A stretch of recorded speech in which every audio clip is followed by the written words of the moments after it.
What is your awareness of life? As we move through life, I find life to be a process.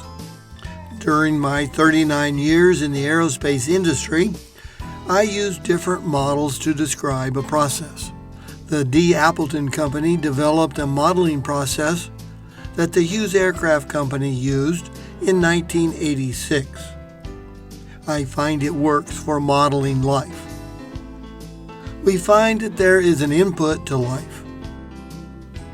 Genesis 2:7 tells us that God breathed life into man and he became a living being. And there is an output to life. In Revelation 20:15, we read that the book of life was opened to see whose name was written there. In between, life happens. We find that there are 4 major controls in life and 4 major resources. Into each of the controls are subcontrols, and we find the same is true for resources. In the notebook on life, we'll look at each block and examine how they have an effect on our lives. Using life's resources and controls is like making music. The piano is the resource, and the control is your ability to play the piano.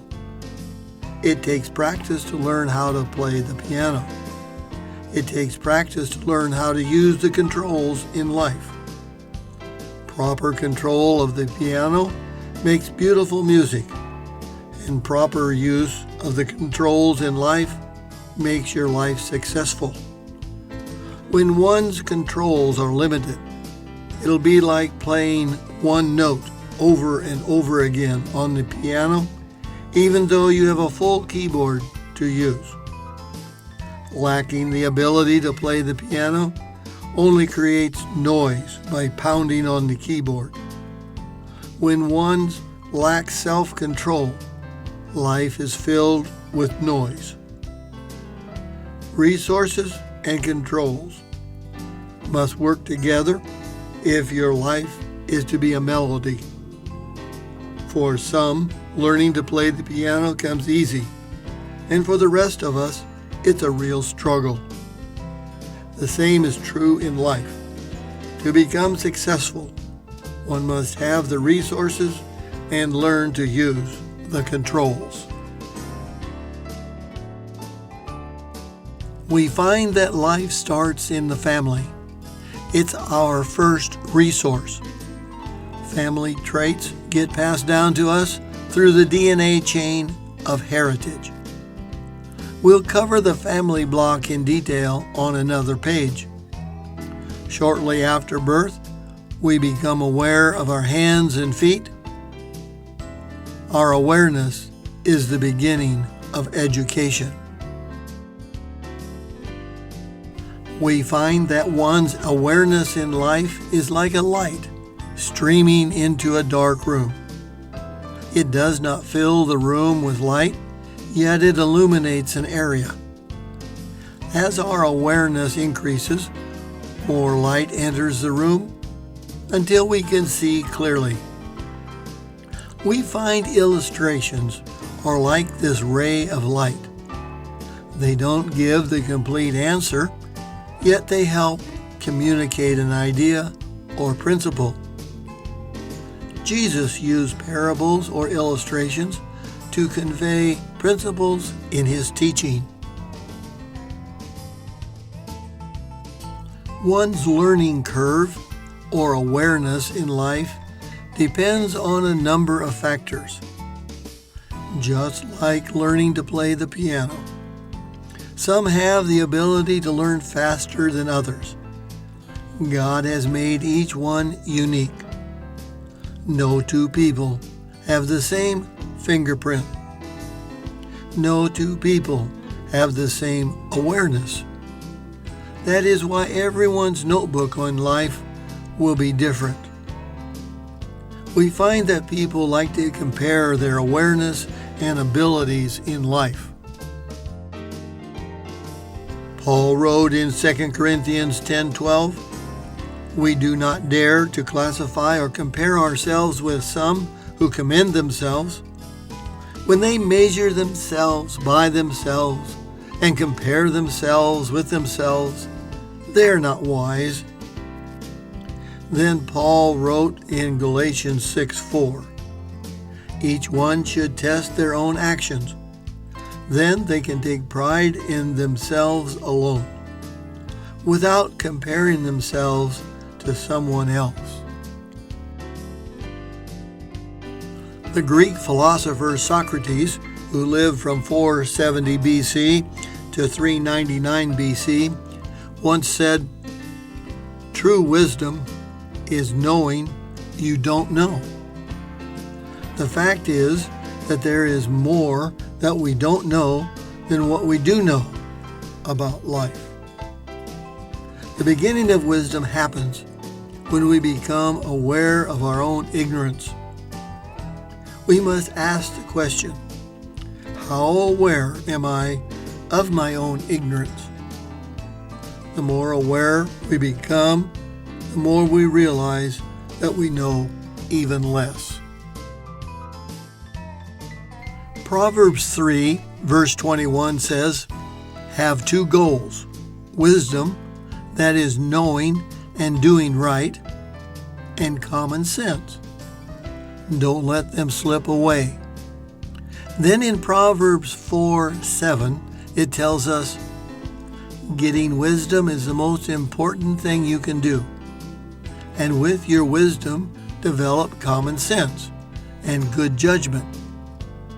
We'll come back to wisdom and common sense in another block in the model of life. We learn to crawl into an awareness of life. A baby sticks everything they touch into their mouth, and they become aware of taste. And now maybe you have a doctorate's degree in psychology, or one in medicine. You're looking at life through a microscope, examining every detail, looking for answers to life's questions. What is life? How do you see life? What is your view of life? Is it at street level? Are you street smart? That is, knowing what to watch out for and how people respond in life? Is your level of awareness limited to an everyday grind-it-out activity? Are you so focused on each day that nothing else matters? Is it survival of the fittest? Everyone for themselves? If you don't look out for number one, no one else will. You only get to go around once in life, so get all you can get. That viewpoint is called the Ecclesiastes 2 level of awareness, that life is meaningless. You work to survive, and then you die. Your glass is always half full. Those without a personal relationship with God and the promise of eternal life find their life at this level. And now maybe you see life from a higher viewpoint. You have a better perspective. How would your viewpoint of life change if you saw it from the International Space Station? Earth would look like a blue marble floating in space. Would your awareness of life be different? Is it possible that you could see life from God's viewpoint? Genesis 1:1 says, "In the beginning, God created heaven and earth." Scientists know very little about what is beyond the Kepler belt. How does that make you feel?